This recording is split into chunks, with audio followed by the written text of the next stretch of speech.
اگر فرشتے سے ہمارا تعلق ہے تو ایک قلب میں سکون ہوگا. ٹھیک ہے، پریشانی ہے، غم ہے، مصیبت ہے، درد ہے، ممکن ہے کراہ بھی رہا ہو انسان، تکلیف کی شدت کو بھی اندر ایک احساس کر رہا ہے، لیکن قلب مطمئن ہے. بالکل اسی طریقے سے بعض اوقات ساری نعمتیں موجود ہوتی ہیں، یعنی مال و دولت موجود ہے، عزت ہے، شہرت ہے، بہترین لباس ہے، بہترین گھر ہے، گرمی سردی سے بچنے کے بہترین وسائل موجود ہیں، بہترین غذا مہیا ہے، بہترین اللہ تعالیٰ نے بیوی بچے عطا کیے ہیں، لیکن قلب میں اضطراب ہے، قلب میں بے سکونی ہے.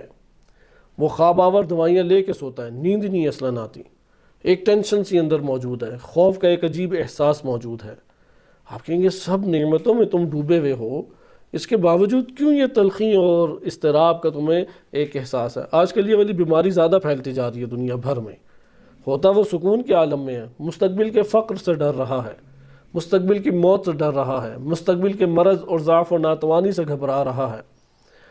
لہذا آج کے دور میں یہ والے مسائل زیادہ بن گئے. بالکل اسی طریقے سے اب آپ آئیں جس کا فرشتے سے تعلق قائم ہو، جو اللہ سبحانہ وتعالیٰ سے تعلق قائم کرتا ہے، جو نظام ولایت و نظام ہدایت سے تعلق قائم کرتا ہے، اس کے دل کے اندر عمران خان کی محبت نہیں ہوگی، وہ دل کے اندر امام زمان علیہ السلام کی محبت کا ایک احساس کرے گا.